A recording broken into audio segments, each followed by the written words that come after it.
I think. All right, greetings, fellow book lovers, and welcome back to Colin's Corner.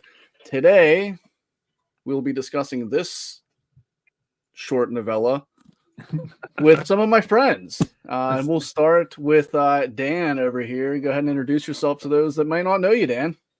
Hey folks, my name is Dan. My channel's name is the Black and Blue Collar Reader. You can find me in the Unexpected Party Discord with all these wonderful gentlemen as well. Come down, check it out, and I like Malazan. That's all I can say right now. Nice. Yep. Caleb? Yeah, I'm Celebrity. Hello. I'm also in the Unexpected Party Discord. I also have a booktube channel. I do dark fantasy, horror, and whatever I kind of feel like doing. And yeah, I'm ready to talk about Malazan. It was a soft, breezy read, almost too easy. I agree. Yeah. Usman? I'm Usman. Channel's Bards and Books. Reading a lot of dark fantasy, lots of grimdark. That's where I lie. I'm a metalhead. I think that tells you all you need to know about me. But yeah, this was a wild ride. This book, and my favorite so far in the series. There's a lot to discuss. Yeah. Well, before we get into specifics, we were just chatting beforehand, and we figured we would just let everybody kind of give their general thoughts upon closing the cover of this book. It can be a gush, it can be a rant, it can be whatever your initial thoughts were whenever you close this. And I guess we'll just do the same order. We'll go Dan, then Caleb, then Usman, and then I'll give my thoughts after you guys. Yeah, I mean, after finishing this book, I was a bit depressed. I mean, Erickson really kind of rips your heart out. Steps on it a few times, puts it back in there, and just repeats that. So it was my first impressions of Malazan is, at least I feel with this book, I am now at home in this world. It seems. Even right now that we're sitting here, I think it's House of Chains is next. It's behind me. It's so comfortable just to get into this world, like back into Erickson. When you start reading it, I just feel like this book has solidified this world for me and just made it so real that anytime doesn't matter whatever book I'm going to pick up next, I'm going to feel like I'm just transported to this, well fleshed out world. And Memories of Ice was just that there were so many things that happened, so many things that went on. There were so many highs, so many lows.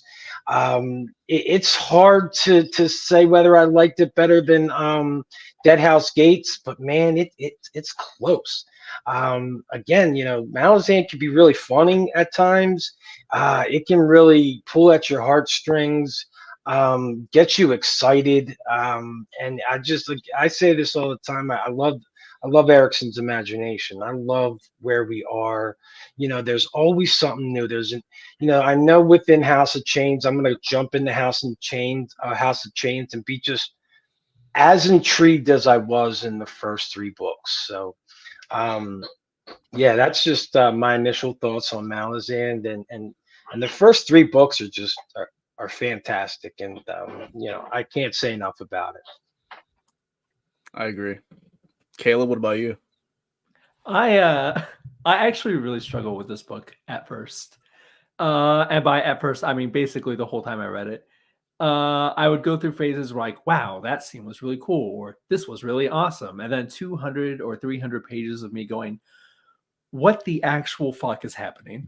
I literally have no idea what's happening, and I'm angry about it. And then I got to the last like 150 pages of the book, which is basically the last chapter, right? And it turned into like a soul-altering, life-changing experience. And I might have spent 4 hours at work reading it instead of doing my job. And then I just stared at the wall for the rest of the shift. So I have this like very up and down relationship with it, and now it might be one of my favorite books ever. Yeah, wow. That was my experience. Sounds like traumatic. It was. It's funny because I was actually telling my friend about it. I was like, yeah, I'm reading Memories of Ice and Malazan. I was like, yeah, but I keep going back and forth. Like sometimes I really hate it and like it makes me really angry, but other times it's like really amazing and like it's very good. And their response was, that sounds like an abusive relationship. I was like, yeah, that's pretty accurate actually. That is an accurate description. Mm. Mhm. Usman, how about you? Yeah, no, I agree. I think it's mandatory to have a wall ready while you're reading this book. You know, just you need a wall, something to stare at afterwards. This was my favorite book in the series so far. I think the first two did an excellent job of setting up a really strong foundation, and this one is where that epicness just starts to blossom really nicely. And you know, a lot of characters that I loved are back, and the storylines were interesting. It was a wild ride. Like there's a lot to talk. I don't know. There's so much. It's a thick book, but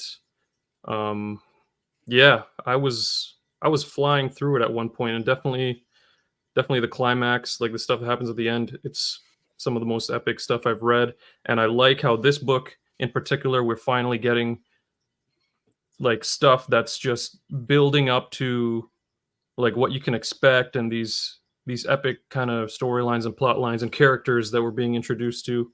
It really just jumps in this one. So yeah, I loved it. I agree. Before I give my thoughts, I just want to shout out some people that have stopped in. Demetric, it's great to see you. What's going on? We got Britton here. Britain. I don't know if Laura is still here, but she said she was saying hi and then leaving. Yeah, this is too late for her. It's her bedtime. It's my bedtime too. What's going on, Like a Kindles lie. and Kicks? Ooh. Kindles and Kicks, I'm familiar with your channel, but don't know your name, so I apologize. I know Got it's Rozier Darko. here. Got some great contact. Go Okay. check them out. Darko, okay, awesome. We got Ben. Awesome. Yeah, it really is though. What's up, Ben? Yeah.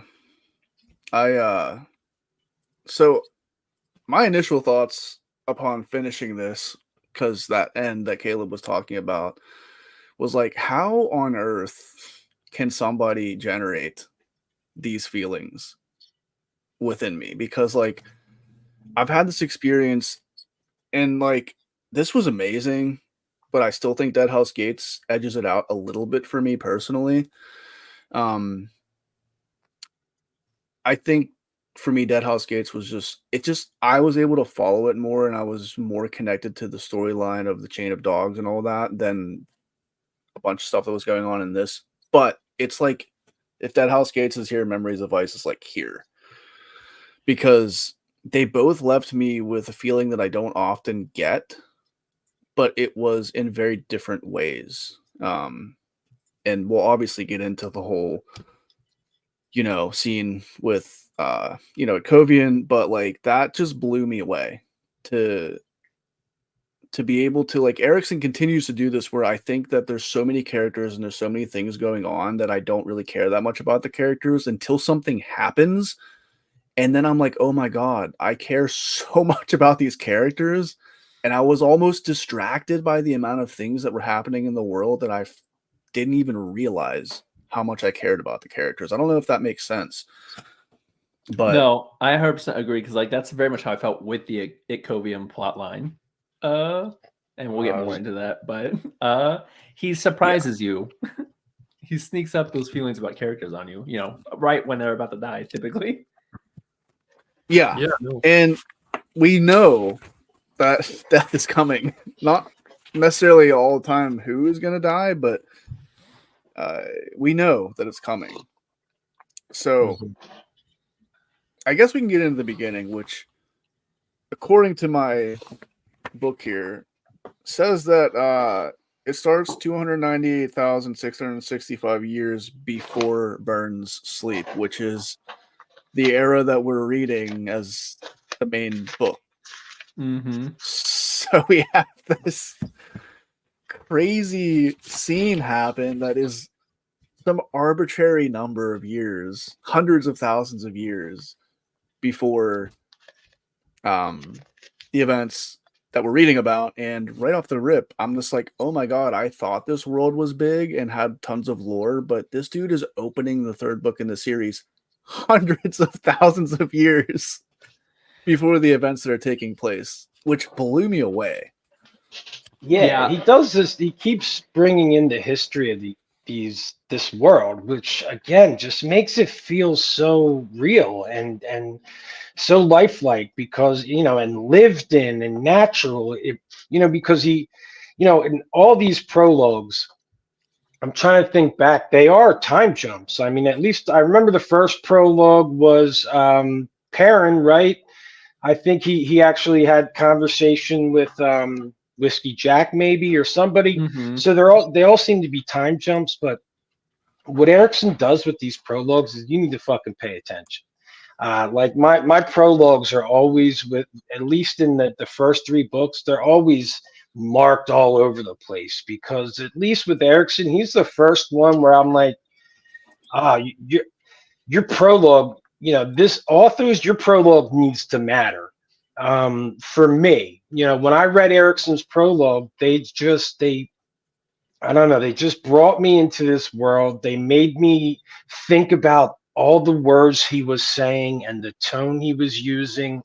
And I was, always, baffled by these prologues that he has, and they really do give you a good sense of this world, and really draws you in my opinion. Oh yeah. No, absolutely. Especially this opening scene where they're fighting. I think it's the crippled god. This is where like they're crippling him essentially, right? This is where I kind of like regretted my I'm just going to accept everything that's happening approach to reading these books.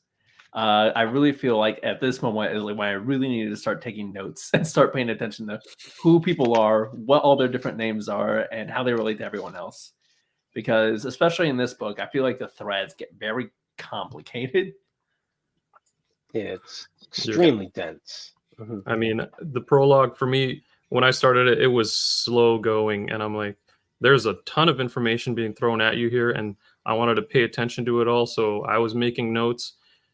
But it was awesome, but it was just like, wow, okay. It was a slow read, and then I'm like, as soon as you get past that prologue, it's it's a little more linear with different characters, not so much a broader sense of things. But talk about an epic prologue. I mean, we had a mother taking away children. Something about a warren. Man, a lot of the details. It's been so long since we've read it, but because that first scene is with the bone caster. What's her name? Right. Wasn't it Tool's? Is it? It's Tool's sister, I believe. Sister, right? Yeah. Kalava or something. I think, yeah, I think you got it. I think you got it right. Yeah, but it's she's the bone. She's the bone caster hunting down the Jagoot. Is that how you say the name? Jagoot? Yeah, you're killing it, man. Keep going. Yeah, question it. But what I liked about this prologue scene is like, the conflict between the T'lan Imass and the Jagoot have been implied a lot in the first and 2 books, and now we kind of see a lot of it. And again, this scene's very important for obviously the end of the book, but I also think it really sets up thematically what the series is about. Which we'll talk about more when we talk about the end, I think. But but I thought it was really interesting. I really liked going back and seeing how big the world is and how deep the conflict has gone on for basically what I feel is the entire existence of this planet. Yeah. And like Dom was saying, right off the rip, if you're paying attention, we can taste these themes of motherhood and compassion that are 100% a through line throughout this entire book. Absolutely. In various different ways. But that first scene in the beginning, like, I can't imagine what that mother must have felt like. She genuinely sacrifice, to dredge up the courage to do something horrible like that thinking that you're saving your kids, and then to immediately after that have somebody be like, what did you just do? You just basically damned them to hell for eternity. To like, her mind was probably like, oh my god, please just kill me. Like, I don't know what to do at this point. I thought I was doing the best possible thing, and it was still hard. And then immediately you're just like, you're an idiot. Why'd you do that? Like, that. The road to hell is paved with good intentions.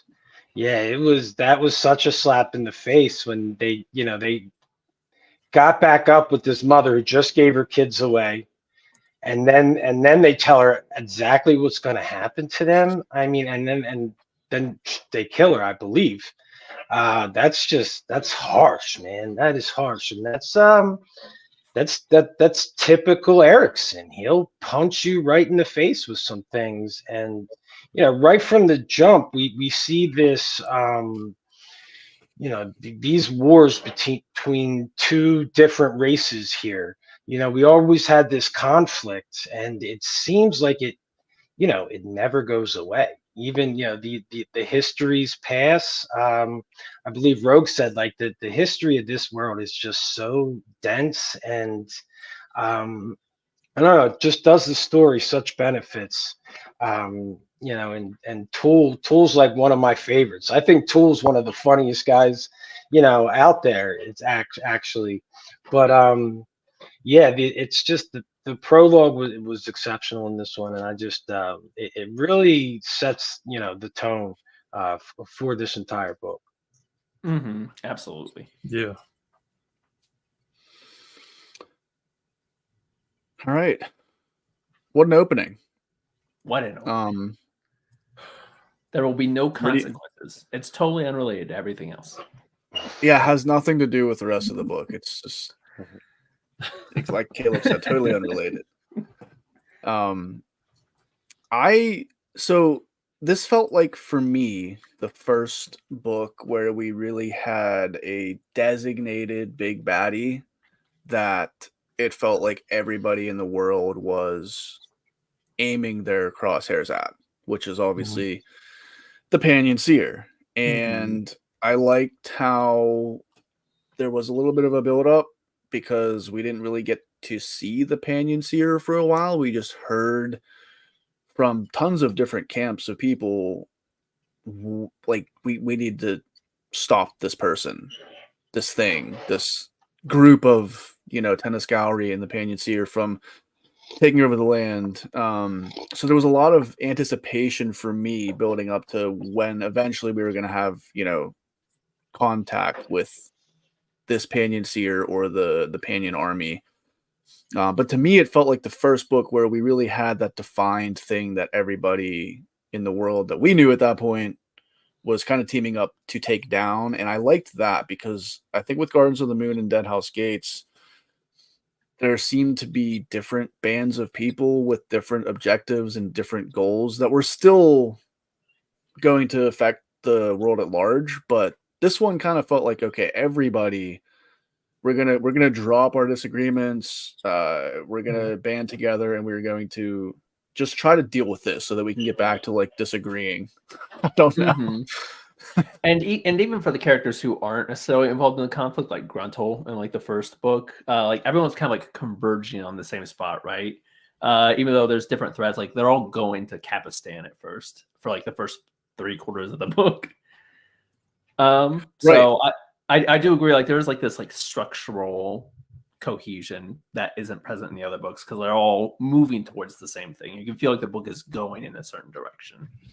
Yeah, though so many things happened in this book, it did feel like it was more cohesive and easier to follow along, because I think we had like 2 threads rather than like 17 inside. I believe the last one was about 3.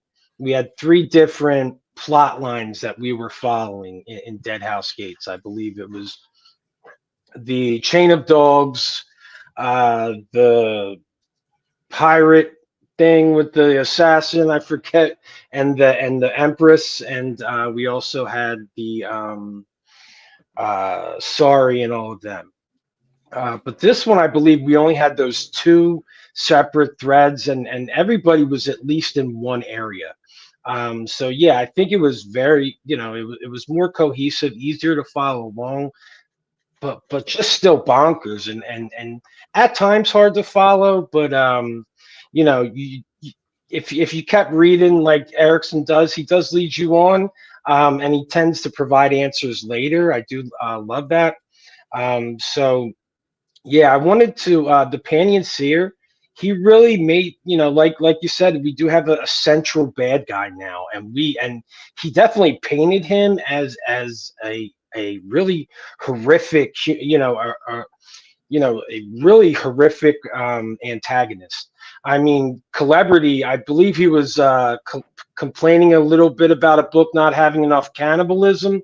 I believe this one threw a good amount of cannibalism. Oh, more than because that enough. was what was going on. Yeah, more than enough. Okay, we got the cannibalism stamp of approval from Celebrity. Like, that means a lot. You know what I gotta mean? make a graphic for that now. Mhm. Celebrity cannibalism approved. Yep. This is 4 cannibalisms up. We got to find something. I don't know about you guys, but this book is the first one where the themes involving the title of the book was just so spread out throughout this book. I mean, memories of ice, right? Like, immediately you see in the prologue somebody's remembering a landscape that was very icy. You got the union of Dujek and Kaladin Brood, like they have memories of their long-held feud, I guess, which you can interpret as ice. You got people entering Omtos Falak, which is a warren, and being filled with memories, and while they travel through walls of ice. You got people quoting the smell of ice on the wind. Here are memories, frozen between life and death, only memories of ice. Like, sometimes it's right there for you, and sometimes you can just put it together, and it was just riddled throughout, and I love that. It was absolutely awesome. Absolutely. And I think that kind of goes back to, like, this book is cohesive in a way that I don't necessarily think the two prior to this were, because I agree, like, I think structurally and story-wise it's very cohesive, and it's very thematically cohesive. And I think Erickson has been building up to these themes in the other two books, but like this is where, like, it's very clear and present. Yeah, 100%. So we've got. Go ahead.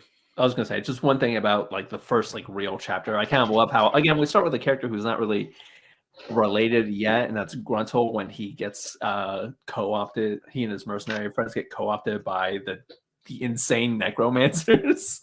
Those are a cool duo right there. Broach and what's his name? Yeah, man, those guys are pretty interesting, to say the least. I think one of my favorite tropes in fantasy is, like, the psychotic wizard. So, and the Malazan in general has it in droves, and those two especially. Yeah. No, there's a ton of characters that we get to spend a lot of time with in this, and I think Dom was the one saying a little earlier he didn't care about Gruntle in the beginning, but wow, Erickson just turned him from 0 to hero. Gruntle has a pretty incredible arc. Great arc. But many of the characters have incredible arcs, and one of the things that was kind of a mystery until we get to this book was the child born of the Pran, Chol, Kruppe, and Karul scene in Gardens of the Moon. Yeah. And we get Silverfox in this book, who I thought was a very interesting character, and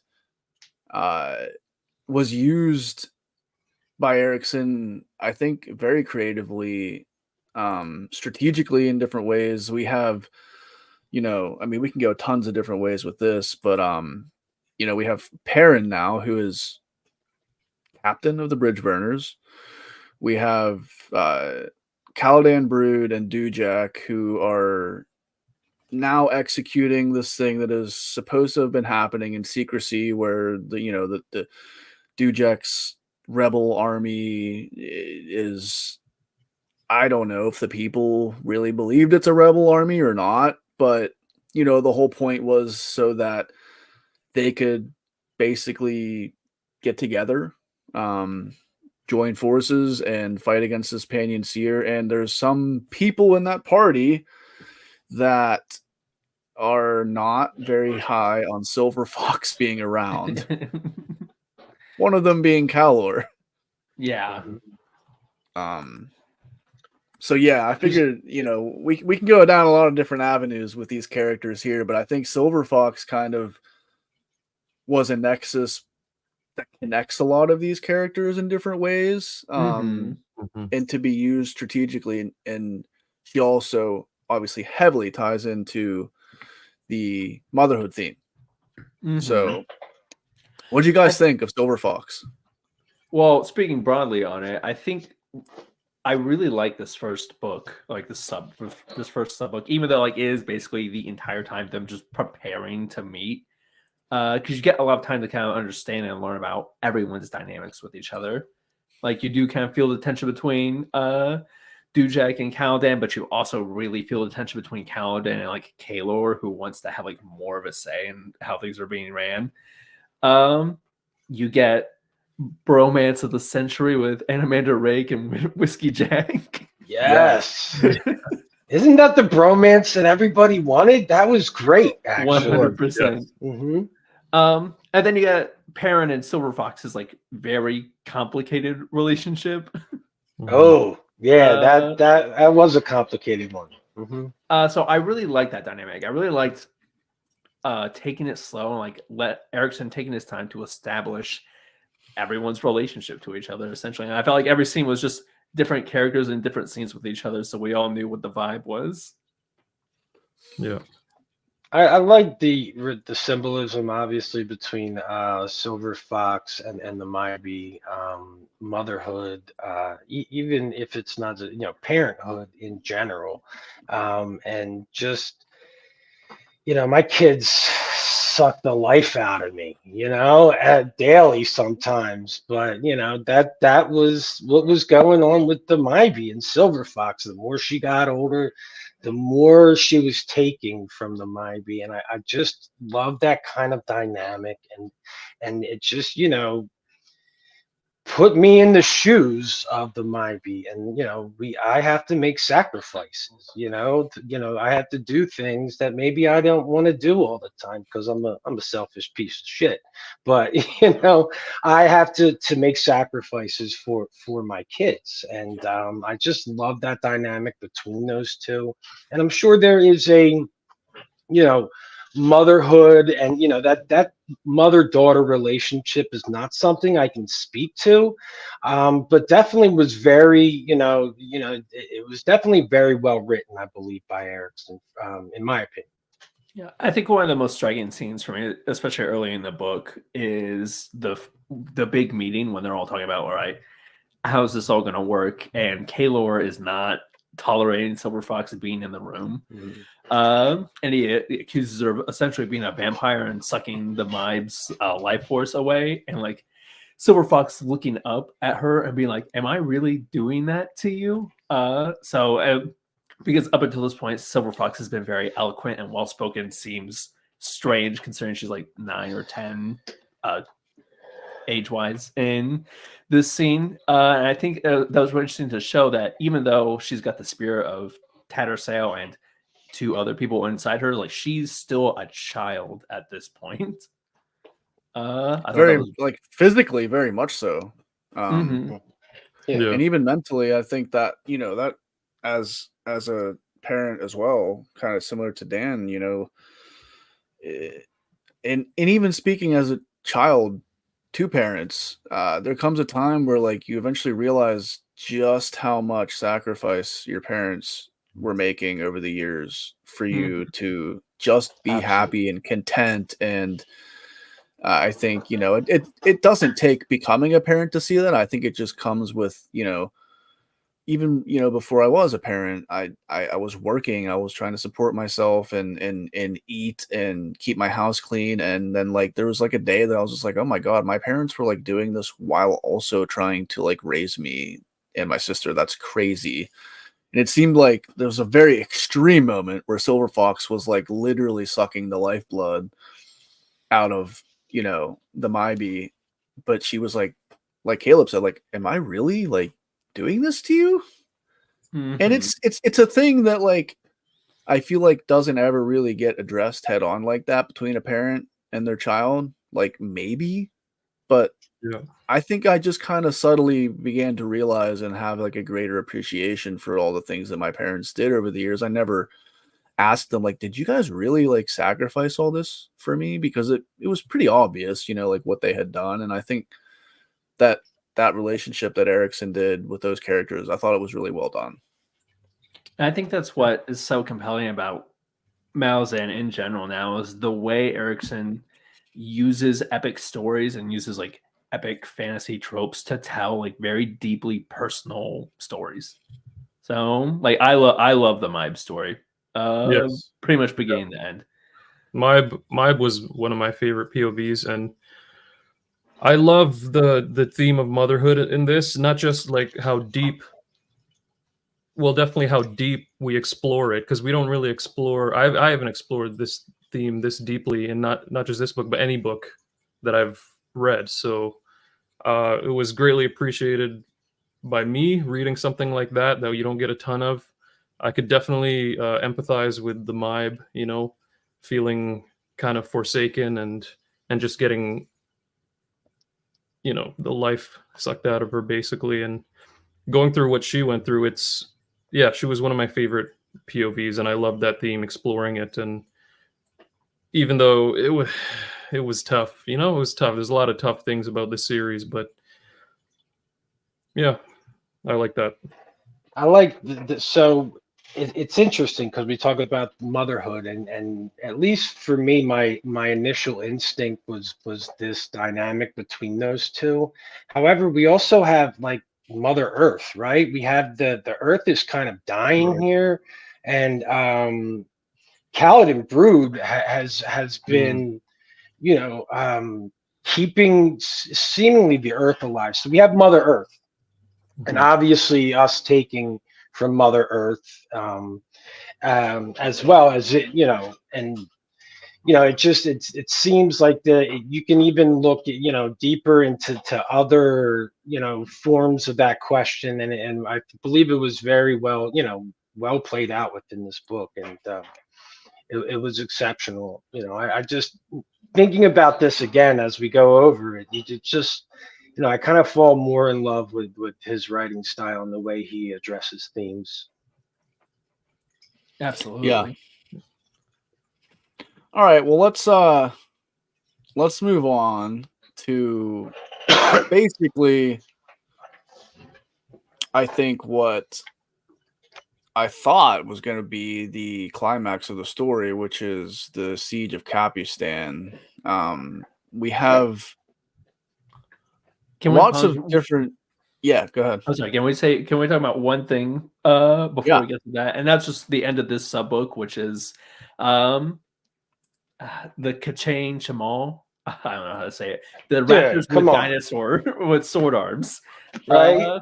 Gruntel's like initial death scene, I was like stunned by, because like we had this very slow build up to, you know, the meeting and all that, and then all of a sudden raptors with sword arms just start fucking everybody up. Which again, another thing Erickson does well is like kind of just following rule of cool and having really deep, thoughtful things to say about it. I mean, you would think that something like that it seems corny when we're just talking about it, but dude pulls it off. You know, it just pulls it off in the cinematic way he did some of the action scenes. You're just there. It was, you know, it's not corny at all. You know, when we sit there and say, oh, this book has, you know, Tyrannosaurus Rex with sword arms. I mean, what more do you want? But it's not just that. I mean, he really pulled those scenes off. It was a testament, you know, to his writing again, that to make. I do like. I'm a cinematic reader. So this writing style is really for me, because even in Dead House Gates, like I said, you know, in some of, you know, my one review, there are scenes in all these books that I still can just, see. The first siege of Pale, when the moon spawn comes out, it's just the imagination and the way he can just portray it so well. I can't say enough about Erickson here. They were terrifying in my mind. The chain shaman. Yeah. I didn't know how they were going to beat them. I was just like, whoa, like, how are you going to do this? How are you going to beat these things? Mm-hmm. Well, like on top of that, are they not like lightning speed fast too? Mm-hmm. Yeah. Like, just like what are you supposed to do? Because that's like 25% of the way through the book, right? So I'm like, what's the deal with this Gruntle guy? I don't understand why we're following him. And then like he seemingly gets killed or basically gets his chest ripped open. And I was like, okay, now I really don't understand why we were following him. Oh man, boy, did I learn. That was a good deviation. Kruppe is back as well. Oh, I don't want us to like kind of glaze over that Kruppe is back, because that's my favorite character and all. But and come on, his dialogue with Kaladin and the hammer coming down, and that was such an amazing scene with one of my favorite characters that came back in this book. Oh, absolutely. So go ahead. Oh yeah, I don't know. I love Kruppe. every time he's in the scene, it's like, God damn it, in the best way possible. That's an endearing, God damn it. He was hilarious. He made me laugh the most in this book. Like the scenes like him flying out of a tent holding onto a chair, or was it a table? Or I think it was the table. He's holding like the leg of the table, like just flying out. And I love how he's like that guy at the party that you can have a fun time at the party, but then it's like you got everybody running away from his alliterations, like the way he talks. Yeah, they can't stand it. This guy again. But he also knows that he's like rubbing everybody the wrong way and just doesn't care. Like, I think he's super enigmatic in a way, and it's obviously purposeful, but he deliberately tries to be unassuming or have people not quite take him super seriously, but the people that like really pay attention to him, I think, understand, and I don't even understand fully yet, just how powerful Kruppe actually is. Because within his random, ramblings and whatnot, he's not shy about it. He literally will just say like, I'm the smartest person in this room. Not that exact way, but like, or the most powerful, or this, that, and the other. And then like Dan was saying, that moment with Brood's hammer obviously was like, I think everybody was just like, oh, okay. That reminded me the whole world of cracked around him. Other than that Kruppe. literally reminded me of like an anime moment. And he's just sitting there. Anime moment is a good way to describe it. So because it felt like a huge thing happened, and then there was probably just this massive like cloud of dust, and everyone was just sitting with bated breath, waiting to see how squashed Kruppe was, and he's just like just standing there like, okay, yeah. I was so excited because I was like, finally, I will get to learn more about Kruppe, and I left this book with more questions. Oh yeah. Yeah. So this is kind of why I wanted to get into the band meeting up, the war band. So we have Dujak, Kaladin, and they decide basically that they need to go provide some support to the Grey Swords in Capustan, because that's the next city that they don't want to let go of, because it would grant the Pannion Domin obviously more power to push further. And then their eventual goal is to hit Corral, which is, I think it's Coral. I guess, Coral. Okay. That's the Pannion's home base, right? That's where they kind of started, where they originated. So I guess they're kind of trying to reverse the Pannion's advancements that they've made so far. And then the first stop is to help the Grey Swords, who seem to be extremely overpowered and outnumbered, but their job was to hold Capustan. So they all these guys get together and they're gonna go help the Grey Swords and Kovian. And I thought that this was gonna be like the Siege of Capustan. I thought was gonna happen, like literally be the just the climax of the story, and then we would have the denouement and then the closing action. But no, this happens like in the middle of the book, I think. Yep. Yeah. At that point, I was like, what is going to happen now? It was epic. Yeah, and even within like the middle of the book, and like it's not like the third act or anything. There's so much that happens in like this like middle section of the book. I was like all in on, was it Brucalion, like the original Grey Swords? Yeah. I was all in on him. I loved him going into the meeting with like, cause they've got the council that represents all the gods or whatever. I loved him just going in and just tearing into all of them. I was like, this is my guy. He's great. And then he gets cut down in battle, and I was very upset. Hey, the one he knew it or something. He knew something was passing or something. That was so cool. Yeah, Brucalion, his scene when they get cut down, that was like a 300 style death when they rode off. Was that the first sword? Was that his name? The Mortal Sword. Immortal Sword. Okay. Yeah. I don't remember how their army is structured. Yeah. No, Brucalion going off, and then like I said, that was a 300 style death to me, the way he went out and his Incredible. Being overrun. That reminded me greatly of that scene with Coltane from Deadhouse Gates. You know, his finale. That was very much touched me almost the same way, pretty much, his death. And then the way Hood comes down to collect his soul personally was pretty amazing. Yeah, absolutely stunning scene. It's funny because like I love the Grey Swords arc. Up until Brucalion died, and then like Kovian really became like the primary focus of the Grey Swords, at least until he left it. And like I could not give a fuck about Kovian. After Brucalion, I was like, that was my guy. Well, whoever this Kovian guy is, I do not care.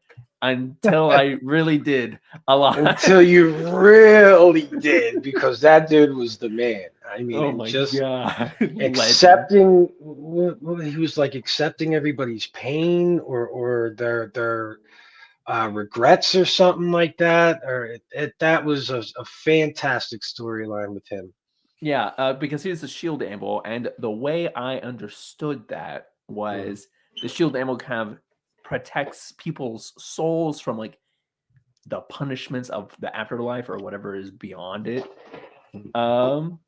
Because that's kind of what he does with because I was very confused by the scene when it happened. Because one of the god representatives is a traitor and tried to get Capustan to fall. And when he does that, or when he finds that guy out, he punishes him, basically executes him, and then protects his soul. I was like, what the hell is going on here? But it was just saying that for a much bigger, more painful event later in the book. Yeah, and that battle was savage. Like people who like grim dark or horror, like there's a scene in here where we have urban warfare and they're moving up steps and they're just piling bodies, like killing people because they got the higher ground, and they just keep going up.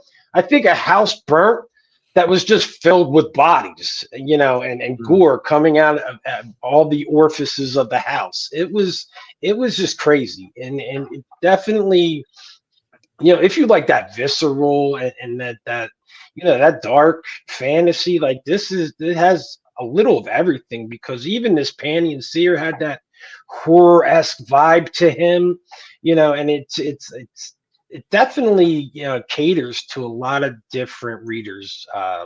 Malazan.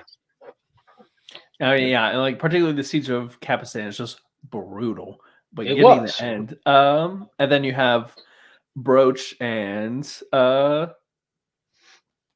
Bochelin, Corporal Broach. Yeah, Bochelin. So many B names in this one. Bochelin doing their fucking experiments just in the middle of it. Yeah, reviving people out of nowhere to protect them and things. But like it was Gruntle's arc through this that was just devastating. I really felt, particularly after he runs into what is his friend's name? The woman. Yeah. Right. Oh, what is her name? Chat, help me out. I can't remember. I can't remember. I did not write it down, of course. Yikes. But starts with an S, I think. Yeah, it starts with an S. It's not Sir. Stani Manakis. Stani, that's right. When Stani is assaulted during the battle, and then he just goes full bloodlust over it. Just takes commands of other people's freaking little crews. He's like, nah, this is my crew. We're going this way. It was definitely very cool. Yeah, and like really heartbreaking. I think Sanderson, that's not what I meant. It's late. Erickson handles a lot of heavy topics very gently without cutting back on how horrific they are. I mean, everything about what happened to Stani like hurt me a little bit. Yeah, for sure. I think we get the obvious. We had kind of like when I was talking about in the beginning. We get the Pannion army and the Pannion Seer. There's this build up before we really get to experience them about how bad they really are, and and then we get these scenes in Capustan, where we see how terrifying the Tenniscalri are, because they are not like, the Seer is horrible. He's literally taking people at the lowest possible point in their lives and deliberately starving them so that they are literally just ravenous, will do anything they possibly can to get into places, and then their way of killing the people is just to eat them. It's like, oh my god, this is insane. This Pannion Seer is absolutely insane. And when you combine that with like some of the other weird things the Pannion does, like the Dead Seed Children thing, where wild. They have women essentially raping dying soldiers. Getting their death seed or something. Getting their death seed. Craziness. One of the most fucked up things I think I've ever read in my life. Yeah, it was. It's wild and brutal. So much brutality, and one of the characters that best resembles that journey, that brutality, is Talk the Younger. What he goes through. Just man, everything he goes through. I was just looking up his name because it slipped my mind. I was say, I don't understand. Like, I'm confused by why Talk the Younger did what he did. Like, why did he? I can't make sense of why he left Lady Envy and her, like, Segula. What? Like, why did he? I don't understand what he was doing. Am I missing something? Like, it didn't make any sense to me. He was with Lady Envy, who seemed powerful and had like Segula warriors with her who were like formidable foes. Why did he just like dip to go to, like, I don't understand what his end goal was. Did I miss something? I don't think Lady Envy and Tool were going to help the siege. Did they have like they weren't on their way there, were they? But from what I thought Tok did, he was going kind of undercover to get an idea of what is going. I believe he went in as a spy. At least that's how I took it. Yeah, because that's as I understood it. The only reason he was with Envy and Tool was because they were loosely going in the same direction the Malazan army was. But when it became clear that like Envy like was just going to kind of do her own thing and was hoping Tok would help, he was like, I need to go do things for the Malazans. Okay. Yeah, I think he was trying to get back to his crew. But yeah, I understand. Yeah, but like, Weird. I was definitely thrown off at first too. I was like, wait, why? Why would you do that? Yeah. And then the Why next time you wouldn't see you him, I just was like, keep, okay, but for real, why? Why did you leave? yeah. Why Because wouldn't like you the next Can just we time you, just pat one talk pat on him? about Tok's arc for a second here? Like, this dude loses his eye, dies, comes back, gets tortured, and gets like, I guess he gets brought back by like one of these dogs or something that Lady Envy had. I forget their names, but yeah, he has his arc like was a just spiritual insane. connection to it. I Yeah, just remember constant bone breaking. Oh Not yeah, so it long, was but- so hard for me to read those parts where he was like in the Mhm. matron's like just the torture. Mhm. you Yeah, know, like- and then we have the Pannion Seer like just sitting there like literally like, are you gonna help me talk? And Talk's like, I don't know. He's like, okay, matron, just crush him some more, Yeah. and then heal him, and then Yeah. crush him some more. Like what? That's so messed up. Mm-hmm. Yeah. That's what I thought I'd Oh. missed something at first because like the last time you see Talk, like he leaves Lady Envy and he's like, hey, I'm gonna go be a spy or whatever. And like the next time you see him, he's like mind broken and like sucking on its teeth. I was like, what chapter did I miss? Yeah. There you go. Yeah. Pannion talk hug is a metaphor for bad parenting. Mhm. I think that's the poster child for bad parenting. Yeah. Yeah. Like ultimate gaslighting, just like completely crushing his bones, and then like someone's like, hey, this mom is crushing his kid's bones, and then the matron just heals Talk real quick and is like, I don't know what you're talking about, he's fine. He's fine to And then me. the CYS leaves. All right, crush his bones again. Like what? So I have a question for you guys. So for me throughout this book, it's like every single sentence requires some deeper thought. So that's why like it's for me it's such a slow read. It's so dense because Erickson puts so much into every single sentence. So there was a sentence that stood out. There was a little portion that stood out to me. I don't know if you guys remember where Itkovian he's walking and he sees Ormulogan. It's some creature that's like painting on a canvas. Oh yeah. The painter and his frog. Yes, and I completely forgot about this part. yeah, and they're talking, and then Itkovian walks off, and then it ends with him just remembering. Oh, he's like, oh, I forgot to even look at the canvas. He forgot to even look and see what the guy was painting, to look at the painting. And I had to mull that over. I mean, it might not have been too significant, but I was just thinking in my head, like, is that some kind of deeper meaning for like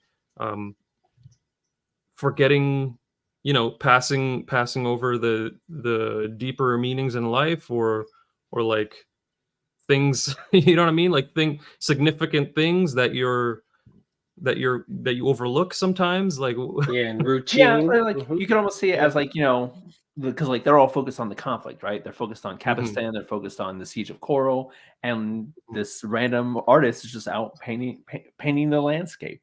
So it could be interpreted as like, like we don't appreciate the beauty of the world while we're destroying it. Exactly. Yes, that's what I was thinking. Were there any like moments like that for you guys? Any little sentences or little things here and there? There, like specific sentences, I wouldn't say, but like there are definitely scenes that like really stick out in my mind as like very significant. Before I hop off of that one, I gotta say I love this scene, because it's like the only time we see this artist. It's the only time he's ever been mentioned. Yeah. And the frog is just kind of like ripping his art. And he's like, isn't this a beautiful painting? The frog's like, it kind of blows, actually. I love that. I love the very bizarre, crazy things and funny things that happen in this book that seem irrelevant, but I'm sure that painter will be back. But a scene, maybe not. It's Erickson, so who knows?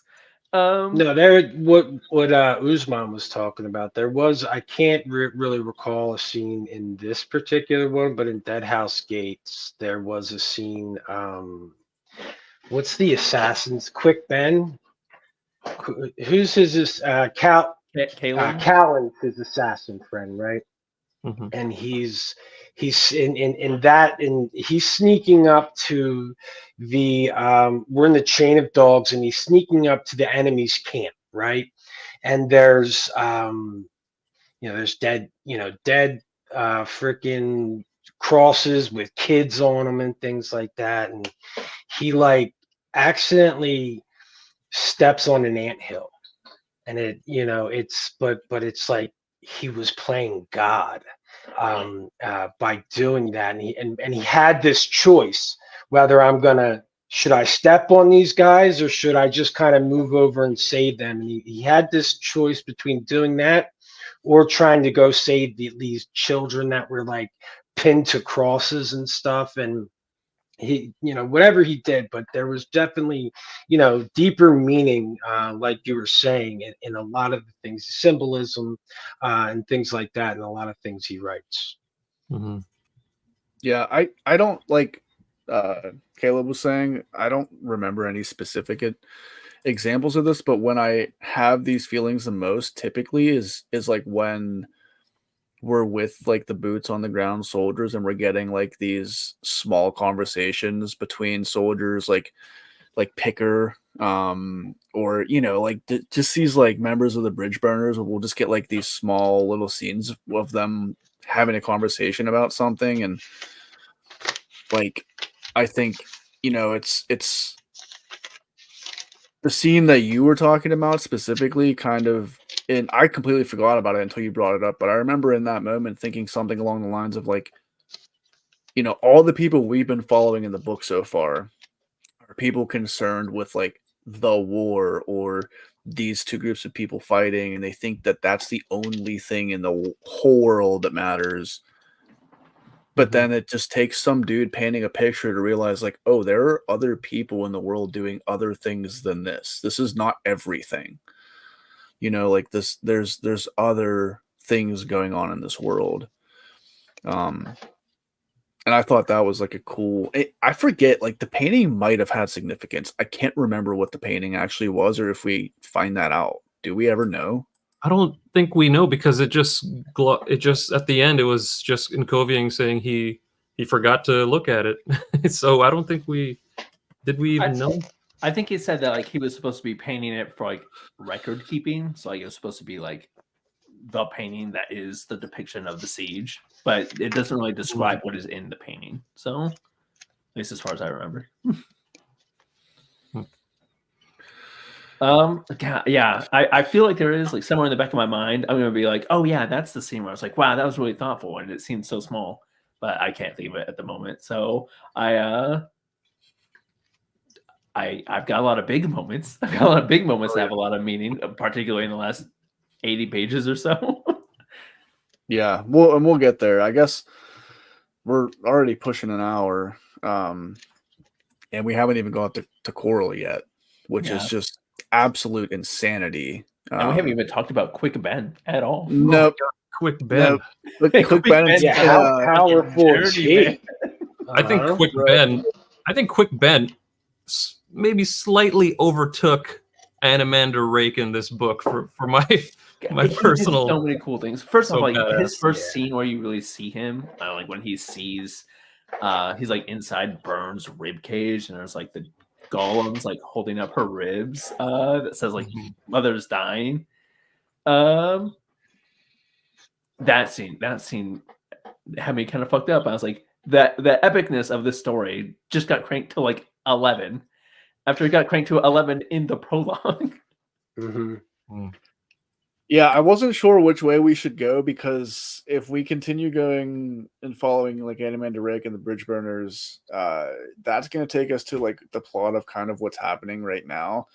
But Quick Ben is the one that's actually getting down to the nitty gritty and discovering what is going on with the world. Like that's where we start to learn about you know, Burn sleeping to dream, and Burn being Dan was alluding to this earlier too, but Burn being the life force, basically, like, of everything. And she's sick. And she's sick because what, the crippled god is poisoning the Warrens? Yeah. And the Warrens are the other elder gods' blood veins. Yeah. What- Cruel? Is it yeah, Cruel? Okay, so Cruel's veins, I guess, right, are literally the Warrens. Is that how Yeah, I mean, you guys took it? I mean, that's what it said. So Yeah. Uh-huh. I believe it. And yeah, at this the point, I'm crippled just god accepting, is like hiring people to poison the Warrens and basically create. So, like, because the crippled god can't win because he's crippled, basically he is being a sore loser, and like, well, if I can't use magic, no one uses it. No one gets to use magic. I think that's his end goal, right? Is that that's kind of what I gathered. well, he's trying to ascend back to power, as I understand it. Okay. And get revenge because he isn't part of the deck of dragons, which is like somehow makes like the gods canon. And he's trying to get back into it, which I guess is Perrin's decision to make. Again, another one of those things where like there's a lot of things that are just said, and I'm like, sure. Yeah, Why not have Perrin decide the fate of existence for some reason? Yeah. And in that regard, speaking of Perrin, he now has a card in the deck of dragons. Mm-hmm. A lot of stuff went on with Perrin. Like, I think there was a shadow. His shadow was like a hound at one point, right? I think he turned into a hound, didn't he? Did he turn into a hound? That's the way he's the master of the deck. He's a master, yeah. He's the master of the deck. Yeah, I don't think that he doesn't have his two own, or three of the hounds is connected. He has control. That's right. Okay. Yeah. Yeah, because he saved them from he saved one from Dagnaper, the sword.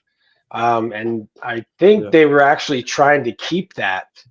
No, they didn't want Animan Rake to know that he brought one of those dogs back from, his sword, which is, there's just so much that goes on in this one. But you know what? Another thing Erickson does is these different, either races of people that he has in these worlds, and that come on the Segula, like they're pretty cool. Like their masks, their stripes on their masks, showed their position within their society, and they were just instigating fights with people to try to be, to best each other and stuff. It was the stripes reminded me of like teardrop tattoos. Mm-hmm. I mean, yeah, kind of. Literally, because like the only way they advance rank in their like warrior society is to take on somebody that's higher than them and kill them, basically. Mm-hmm. Yeah, like and take their mask. Yeah, and the one Segula that was like, I forget their name, that was with Lady Envy and just kept like wanting to fight Tool. That was hilarious. That's great. You're just having a normal conversation, and people are like, "What the fuck?"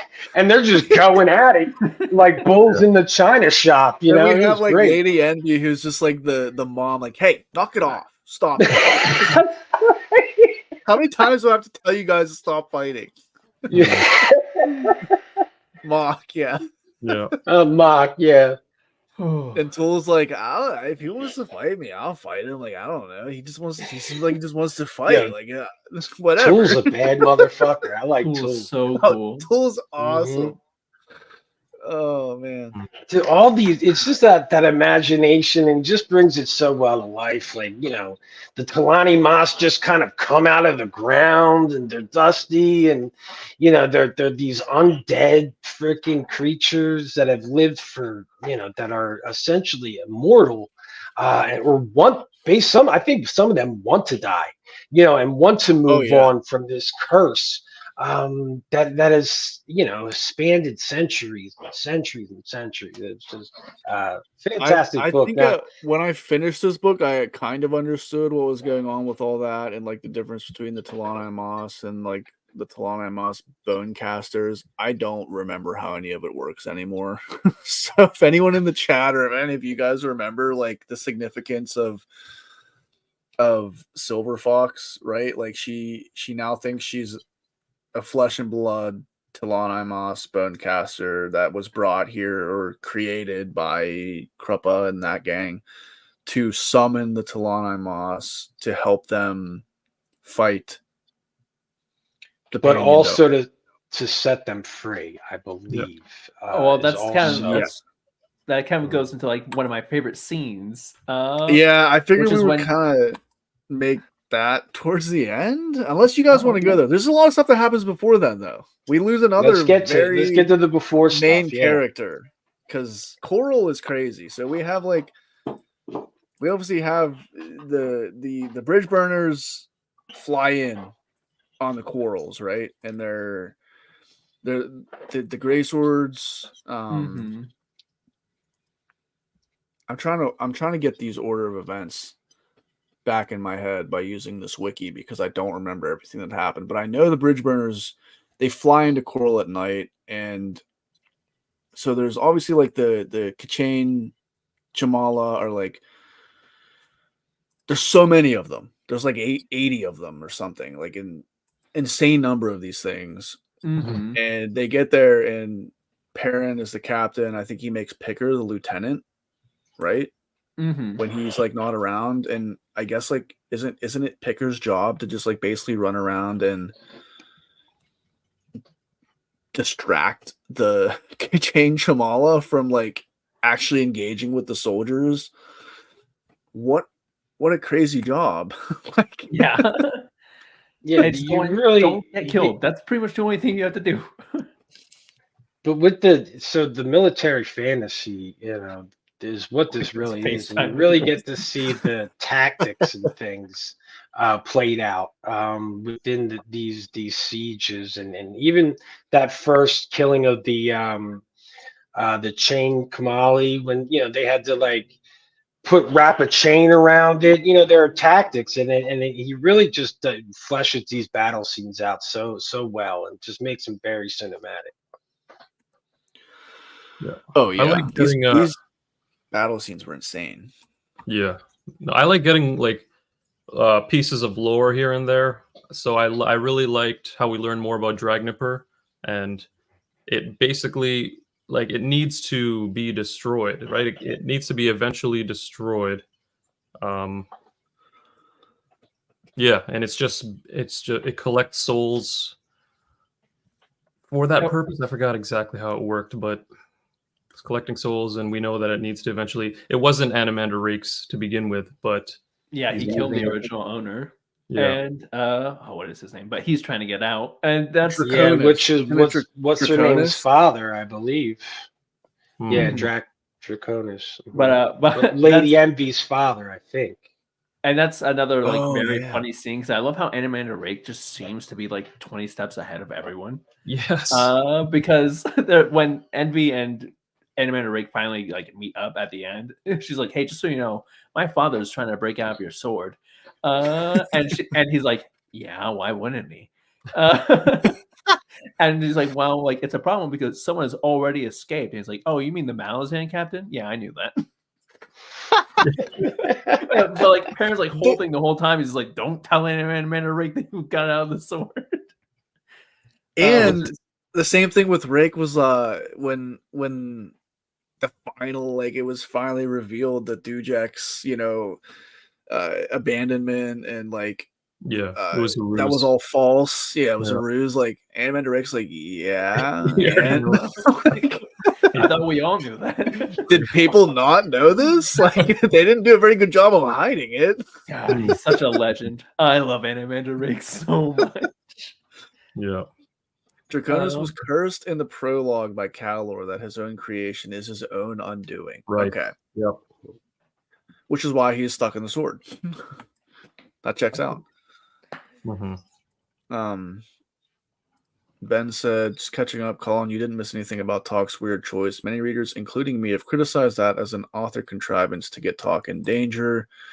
Rather a clunky author contrivance. Everything in fiction is contrived, but this one breaks suspension of disbelief for a lot of people, so you probably could have done something differently, to move Talk. It could be seen as a lazy move. I can see that. It's a fair criticism, yeah. Even if he was just actually captured in that scene. Yeah, how about that? Like he thinks he's going in stealthily, and the Pannion Seer's like, not so fast. Mhm. Now here's the matron. You guys are going to be good friends. I don't know.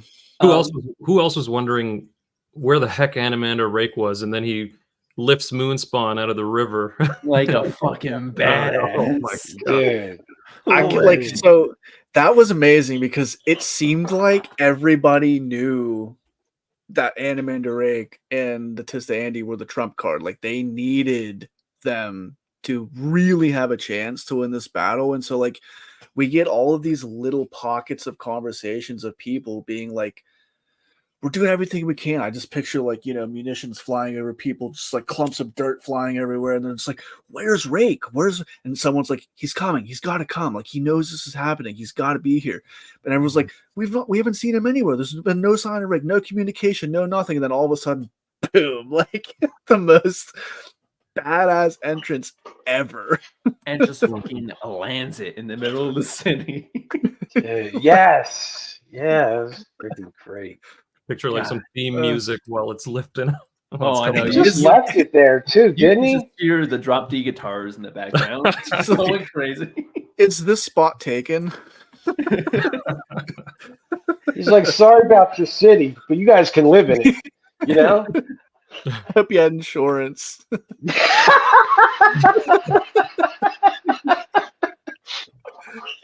Yeah. One scene I absolutely loved with Rake was when he and Whiskey Jack were fighting the Tenasari, and Rake is just gonna do it. And Whiskey Jack steps in. I don't remember exactly his motivation for it. But then like prisoner of war was like, this is how we do things. We don't kill. We keep prisoners, and Animander Rake's like, nah, that's not how we do things over here. Yeah, but Whiskey Jack ends up having to execute them, and then realizing that Animander Rake was trying to spare him from the emotional toll of having to do that. What a king. What a king. I love Animander Rake. He's so wise. Yeah. No, that was a... that was a really powerful scene. Okay. Because Whiskey Jack it was something about like, these crazy, I don't know if it was like women and children, like Whiskey Jack saying something like, I can't ask my soldiers to kill these people. I have to be the one to do it.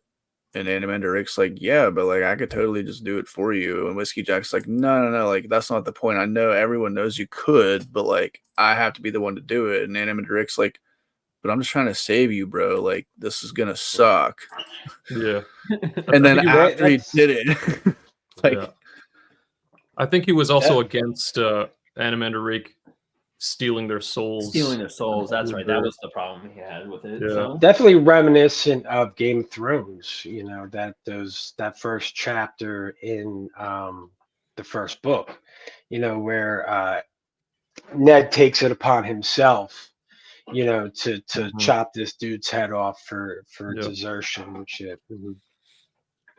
And again, like this, like what I think is a very heavy emotional scene is, it's led up to with this scene of Animander Rake being a fucking dragon, just ripping everybody apart, man. Yeah, it's always the best. Mm-hmm. Again, the way the book just injects coolness into very heavy moments. Usman is blushing. I'm blushing. I'm blushing. Animander Rake is metal, man. You gotta love him. Animander Rake is the best. I don't think he's my favorite character, but he's got to be close. God, he's so metal. He's so metal. He is. Mm-hmm. He's just. I think that's his middle name, actually. Animander Metal Rake. discuss the purpose of Dragnapur. Yeah, I was trying to bring that up earlier, but so basically we know it has to be destroyed eventually, and that it steals souls. But someone jog my memory again. What else is there? According to this wiki, it says Draconis explains that Dragnapur was originally a method for Dark to protect itself from chaos. I'm assuming the Warren of Chaos. Perrin can see a massive storm of chaotic magic in the distance advancing toward the wagon. Draconis says that Rake must send more souls to pull the wagon faster, but the sword must inevitably be broken. Perrin tries to find Rake, but passes out when he feels a crushing oblivion. He awakens and tells Quickben that Rake is gone. So the souls need to be consumed because with more people's souls down there in Dragnapur, more fresh legs, so to say, the wagon can be pulled faster from basically the Warren of Chaos chasing it. But essentially, this can't go on forever, as I think Draconis's point. Like, this has to end at some point, and he, I think, accepts that with the destruction of Dragnapur, it means the destruction of him and every soul that's probably contained in Dragnapur. I think. Metal as fuck. Crazy, yeah. So crazy. And now that we talk about Animander Rake being so woke, as the kids say, he has to know that he can't have the sword forever. Or maybe he's just accepting the burden of having the sword forever so that chaos isn't unleashed. I don't really know. But he has to know what's going on. I did very much feel like Animander Rake is like coming to the end of some sort of journey he's been on. And like we don't necessarily know what it is, but like he understands like where things have to go for whatever this conflict with chaos and the crippled god is going to entail. Because you see that in his send off of Moonspawn. You know, Moonspawn is like the thing he's supposed to protect. That with the Tistandi. And he realizes that Moonspawn is kind of coming to its end of its lifespan, sending it out to sea. I feel like there are more things that he understands are coming to an end that he has to resolve. So, well, the good news is we only have to read a couple more books to get answers. Oh, okay, great. Only book 8. Perfect. All right. Just a few hundred pages. That led me to think. There's at one point when the T'lan Imass talk about like there's this whole other group of T'lan Imass on another continent who are getting like absolutely fucked up by something. I was like, that's a whole fucking book, isn't it? There's a whole fucking book on that, I bet, and it will have nothing to do with anything else. There are so many cultures and races thrown at you here, especially in this one. Like, I think I recall now that the Barghast were once T'lan Imass, but they were in that ancient time. They were too far away to make it to the ritual of T'lan, and so. That's right. Because that talks about that when the Barghast Malazan. What is his name? But he has to do his duel with the clan leader of the Barghast is when that bit of lore is dropped. So, yeah. Which damn, what a brutal fight. See you, Night, Ben. Oh, Trots. That's right. God. There's a lot of names, okay? There's so many. I feel like I could reread this book in this series like 4 times and still need to like follow a wiki. It's literally for anyone in here that's watching this that's been waiting for me to release my Memories of Ice review. The reason I haven't done it is because I'm extremely intimidated to try to review this book. To even articulate how we feel about it. I'm almost feeling like a 2 or 3 hour live stream isn't enough to really articulate how I feel about the book. No, because we're missing so much and we can't be on here forever. But we're getting to. We're heading to it. I'm going to roll back. We've been heading to Coral for about 30 minutes here, so we'll get there. That's true. One of my favorite scenes involving Silver Fox and the T'lan Imass is when she finally kind of gets to them. I think it's after the Battle of Capustan where she finally gets to get control of them, and they basically ask her, like, "Hey, we'll help you take Coral, and then can we be free?" And like, she really indignantly says, "No, fuck you guys." Yeah. Whoa, what a moment! Because like even like Kruppe and everyone is like, "What the fuck? What the fuck did she just do?" Mm-hmm.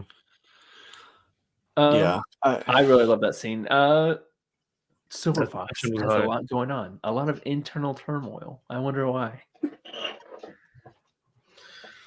I don't know. Silver Fox is a complicated character, and especially since we learned that she's got not only Tattersail, but who's it? Nightshell. Nightshade, and maybe her even and her boyfriend. What's his name? and even a bit of Pranchol in there, right? Yeah, I think there was 3 or something. You're right. Yeah, it's so so complicated. Yeah, which kind of explains her kind of multiple personality disorder. Because I very much felt like scene to scene she was very different, and I think Erickson does that well because like they talk the whole time about how like she has like 3 or 4 different people in her with very different motivations and very different personalities vying for control. Yeah, there was that funny, like, I think it was a Whiskey Jack. He kept being like, before like Perrin and Silver Fox like got back together, he's just like, I know like Perrin was super into Tattersail, but like this is like a 10-year-old girl, so like is he gonna be like emotionally attracted to this 10-year-old girl because it's Tattersail in there? But like we need them to communicate. So like what do we do? He's like, yo, Perrin, like I think you're gonna be like into this 10-year-old girl because like it's Tattersail, but it's not Tattersail. And he like freaked Perrin out. I struggle so much with Perrin in general because I don't really like Perrin that much. I don't He's think not my favorite. that interesting, but I think that's the point, is that he's just this kind of like dopey, like almost stereotypical like fantasy hero. He's like, I'm not, and he doesn't understand why. He's like, when everyone's like, "You're the master of the deck," he's like, "But why? Why am I the master of the deck? Why is it me?" And essentially everyone's like, "What makes you so special?" And I'm like, going, I don't know. I don't know why. Yeah, not only like, yeah, he's got, like somebody said earlier, like literally the potential fate of the world like is now in his hands, because as he's like growing to learn and understand what becoming the master of the deck means, and then we figure out through like Quickben and Quickben's communication with everybody else on his little side missions that like the crippled god's eventual goal here is to like use these people that he's hiring to like get back into the deck and like be a card people can play or whatever. And someone's like, you have the power to like not let that happen. Like that would be pretty daunting for Perrin, because it's like if he doesn't let the crippled god back in, then what happens? More of what's happening now, where the crippled god is just like poisoning the Warrens and making it impossible for people to do magic successfully? Or does he let him back in and they all fight? Or yeah, because he has a does he conversation. Is it with Ikovian where he's having that conversation where he's like, well, if he's back in the deck, he has to follow the rules. Yes, that's kind of where I was leading to. Like, it was at Covian, because at Covian was like literally, it was just like, I understand like why people are saying not to let that happen, but right now he's playing outside of everybody's rules, and if you let him in, he has to play by the rules. And that was like, that kind of blew my mind, because I was like, I didn't think about it like that at all. That's a good point.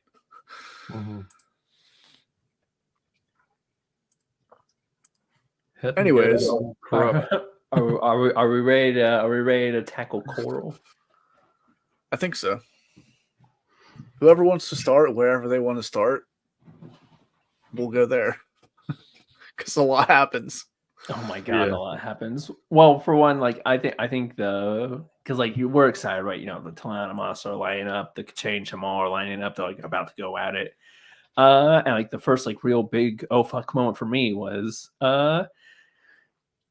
Ikovian arriving and feeling the pain of all these lost souls, like basically going over a hill, and like he sees the T'lan Imass there, and they all just kind of like turn to him, and then, like the scene ends. I was like, oh no, oh Powerful. no. Yeah.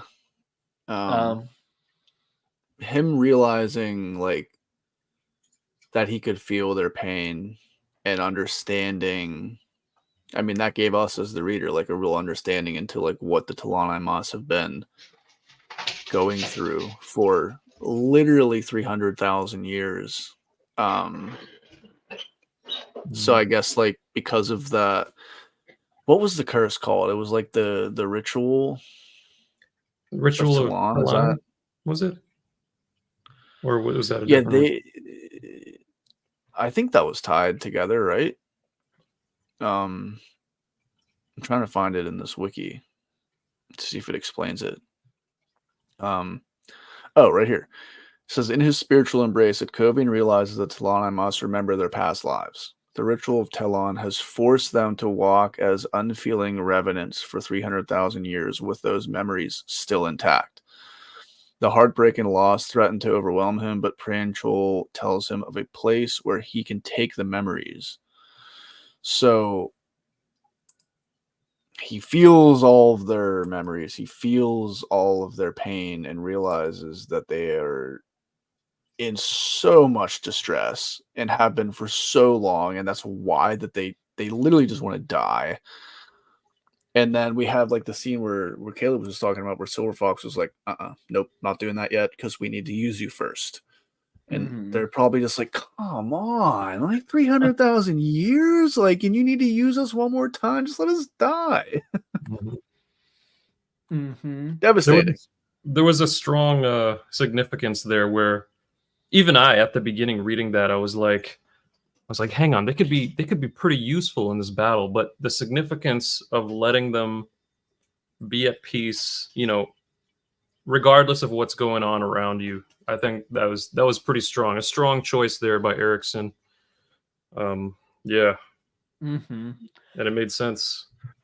And then we got talking about what for me was like one of the biggest betrayals I think I've read in the series so far. And that do be the death of Whiskey Jack.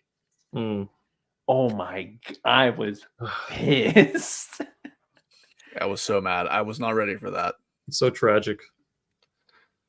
I saw it coming, and I still was really mad. Like, I saw like leading up to it, what was about to happen. Like especially during the fight, I thought, because like up until that point, like it was really exceptionally Corlott and Whiskey Jack's affair. I thought Corlott was gonna be the one to die, because it's not gonna kill Whiskey Jack. Yeah, right. Whiskey Jack, no way. And a throwback to the fate being the reason Whiskey Jack died that's the part that devastated me the most, because there was foreshadowing and so many people tried to heal Whiskey Jack's damn leg, and he had to be a macho man about it. Kept putting it off and say, take care of my soldiers first, I'll heal later. And he literally, that if he would have had somebody do that, he would be alive. Devastating. Devastating. And, oh my, enraging. And to think about all that he went through, because we learned that what's the Empress's name? Lysine? Yeah. She's trying to, it's mentioned she's trying to take out the bridge burners, I believe. Right? She's trying to get rid of them. But really, they think she's trying to wipe out the bridge burners. So, but really, it's just Whiskey Jack that she just wants to get rid of. I think we got a passage there. She's just trying to get rid of him. And because even Dujac knows, knows that Whiskey Jack's the one that Lysine is really afraid of, and that the one that really should be technically leading the bridge burners, right?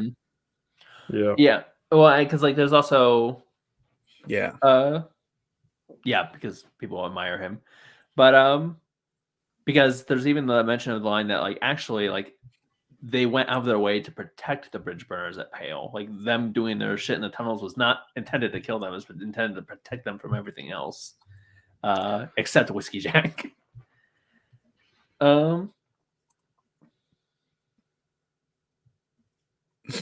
Yeah, I know, but it's like, I didn't want to believe it. I'm also I never see anything coming. I don't know why. Like I'm like I really am what I really am what Stephen King calls a constant reader. I just accept everything. Like everything's going great. There's no problems. I do not think ahead in story at all, and then I get fucked up. Oh man. Hey guys, I'm sorry, I gotta hop off at this time. No, you're good, man. It's getting late, and the boys just got home from bouncy house, so I want to see them and stuff like that. Thanks for having me on, and I'm hoping we all can get together and do House of Chains, maybe. Since you guys caught up to me. Let me know if you're gonna, buddy read that, because I'm down to do it with you guys. Hey, I appreciate everybody in the chat, Colin, Celebrity, Usman. Thanks, guys, and I'll see you on another one of these soon, I hope. Absolutely. Have a good night, Dan. All right, guys. Good night, Dan. Take it easy. I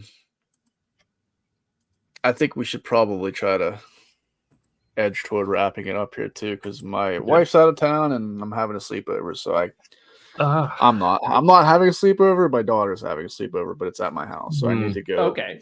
Maybe see if everything is still intact. All right. I've heard some bumps, but so Whiskey Jack obviously was one of the big ones that I kind of wanted to wait to talk about, and there's so much we're gonna be leaving out here. We should have done like three. We literally should have done like three of these. Probably a big reveal that should be mentioned is Artanthos turning out to be Taisharin. So you knew there was something off about that guy, and then turns out he's Taisharin in disguise. And he's the one that stops Kaelor from killing Silverfox. Yeah. So so Taisharin, piece of shit in Guardians of the Moon, not that bad of a guy. Yeah, big change around. Yeah, interesting. Yeah, I definitely was like it was one of those things where I was just like mad that I couldn't be mad at Taisharin anymore. Yeah. You know what I mean? Like, I feel like I can't be mad. Man, like, just let me have one. I feel like I can't be mad about like almost anything in Guardians of the Moon now. Like everything is so layered and nuanced at this point. I'm like, yeah, were things done correctly? Maybe not, but well, yeah, because this book is now like everything that I thought I was figuring out about the lay of the political land is now up for like interpretation. I'm like, like when I reread Gardens of the Moon someday, am I going to be like, oh my God, like this is masterful. How did he do this? I think at that point I was so distraught over Whiskey Jack's death that I didn't even care about the whole Taisharin. I'm like, get out of here, Taisharin. Like, who cares? Like, Whiskey Jack is dead. Legitimate. What did you do? But so the part that was like really soul altering for me, that made me finally love everything, literally everything about the book leading up to this point, that I got to the chapter 24 and I was like, I don't like this book. I think I'm going to be done with Malazan by the end of this. And literally the last 100 pages of that chapter changed my life and my entire perspective of the series. One, because like Kovian's arc is so incredible. And the way he just kind of dies after inheriting everyone's pain. Incredible. But really for me, like it's when they finally confronted the Pannion and you realize it's the other child from the prologue. And that all of this was just revenge and just anger against the T'lan Imass, against really anyone. Like, it was just him lashing out, it felt. And I really felt like, and because they also create the warren to put the Rivi, is that how you say it? Yeah, Rivi. I don't know. I say Rivi, but everyone says everything differently, and I don't think it matters. but I mean, really, like, I felt like suddenly I got so much clarity about the themes of this series and how I really feel like it's about how, like, the world itself remembers trauma, and like the world itself remembers conflict, and like existence itself lives with the wounds of all these generations of war and pain and suffering. Like, all of existence is just reaction after reaction to violence, and something about that just like really struck at my core and made me fall in love with like literally everything about the series. Yeah, I think, you know, we get I think with Erickson's anthropological background, he does something that other fantasy authors that I've read and just authors in general are simply unable to do because they don't have the professional background that he has, where he just has such a deep understanding of civilizations, surviving civilizations, coming to an end, the differences between eras of time, and like he does such a good job of portraying all of these races, all of these areas of his world, and all of these different people's cultures in a way that it feels too real, even though it's an absolutely fantastical dinosaurs with sword arms series. It still feels so real, like in so many different aspects. Yeah. So that was what kind of made me just stare at the wall for like 2 hours after I read the book. I really don't know how to say it. It moved me. Think about that whole getting into the mind of Itkovian and feeling all that pain and knowing you have to be the one to take away all their pain. Like, it's like a tragic sort of honor. You get to do this, but yeah, it's a very profound, it's a profound topic, profound instance there. I don't know. It's Yeah. Yeah, I think my feeling on it was, sorry, Colin, I cut you off. No, you're good. Go ahead. I think my feeling on it, and it just so happens that I read these like very close together, but my feeling on what it has to say, or like what the themes it's trying to explore in terms of generations and history, it feels a lot like The Spirit Cuts Through Water, which I know both of you guys just read, right? Because that's also a book that like is not really about the 2 or 3 people who are like driving the story. It's about generations of people, and it's about history and our genealogy. That feels very profound, even if you don't like totally intellectually understand what it's trying to say. You can almost feel the significance of it. Yeah, definitely.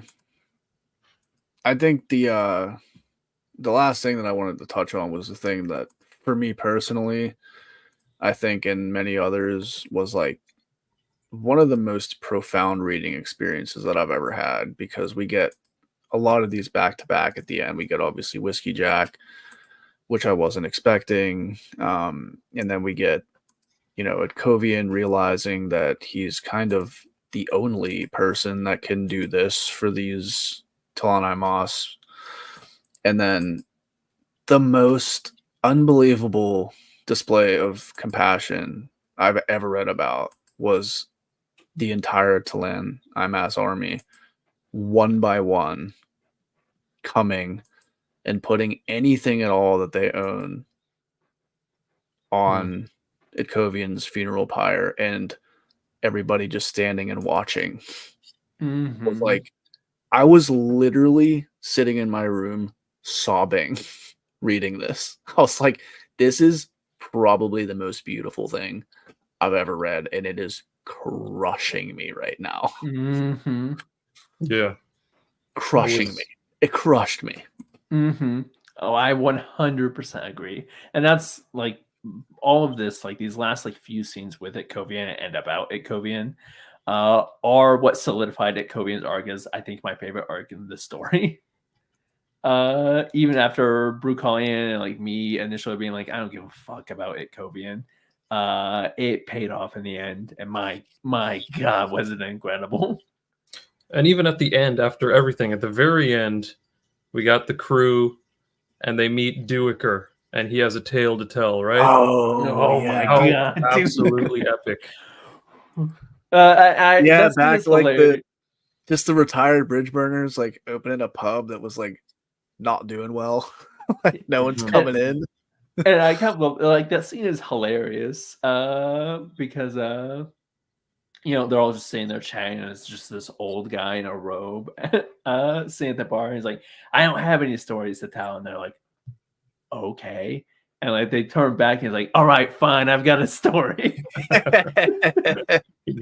And I was like, I know that story. Yeah. That was cool seeing Duiker. Oh man. So badass. But House of Chains, I can't wait. Oh yeah, House of Chains, we're starting. So here's the deal. We know that Gethel, remember Gethel, the Jagged? He was basically accepted by in the yeah, he was the one that was in the Dead House. Yeah. Well, what are they called? Was he in Dead House? Maybe I might be wrong. I don't know. I interrupted you.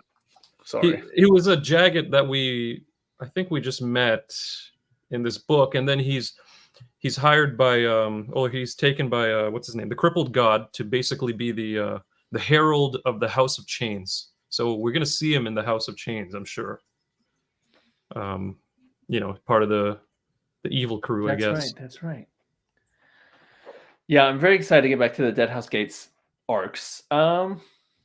Yeah, well, I need to mentally orient myself too, because everything we just read was basically happening at the exact same time as Dead House Gates, just in a different part of the world. So basically, we're in the same exact spot time-wise as we were at the end of Dead House Gates, as far as I understand it. Okay. So like all this stuff was happening because there were even like slight mentions of like the whirlwind throughout this book that was happening somewhere else, but it was so far away that like wasn't affecting what was happening with the Pannion. Yeah, and there's also a line where like it just references like Tabor's fleet just arriving in I forget the city's name. So like there are these like kind of like continuity things that kind of like show where along in Dead House Gates the rest of the story is happening. Yeah. All right. Well, I don't think Dan has started it yet. I don't know what your guys. I don't. I've got a few books I'm wrapping up, but I plan on diving into it. I've been wanting to start it ever since I finished Memories of Ice. I don't think it's realistic to try to finish these in a month. No. Maybe. I'm gonna get to it in May. May for sure is when I'm getting to it. So, okay. I can plan to start for May too, because I'm going to be also picking up the final trilogy of Realm of the Elderlings at some point as well here pretty soon. So I'm so sad about that. So sad. Because I feel like Malazan is going to become that too. Like, I don't know. Like, it's been so long a part of my life just reading the Realm of the Elderlings, having a next book to read. It's going to feel so weird not having that anymore. Yeah. I'm hoping to start Royal Assassin in May as well. So, yes. Yes, I need to finish Farseer. That's my goal, is to finish Farseer this year. So, that's a fantastic goal. Okay. So, May. All right. So, I guess we'll shoot for May. Yep. And we'll communicate that with Dan. Yep. I know if you guys are in the chat and you're bummed that we didn't talk about something, we could have done 3 more of these that were the exact same length and probably still missed out on things. 100%. But you guys in the chat have been fantastic at bringing some things to our attention and teaching us some things that I'm sure we have gotten wrong and will continue to get wrong as we move through this. But you guys are a big help. Usman's notes were a big help because I dropped the ball on taking notes. But Usman and Caleb, thank you guys so much for joining me for an hour and 44 minutes on a Saturday night. Absolutely. I was going to be here anyway. It's been a blast. I love talking to you guys. So it's been great. Yeah. Looking forward to the House of Change chat. It's been too long since we've collaborated. So most definitely. Dom, thank you so much for being here. Anyone that's still here. Anybody that watches us in the VOD, thanks. And I can't wait to talk to you guys in the comments. I hope you guys are all enjoying what you're currently reading. And remember, you're always welcome in Colin's Corner. See you later. Peace.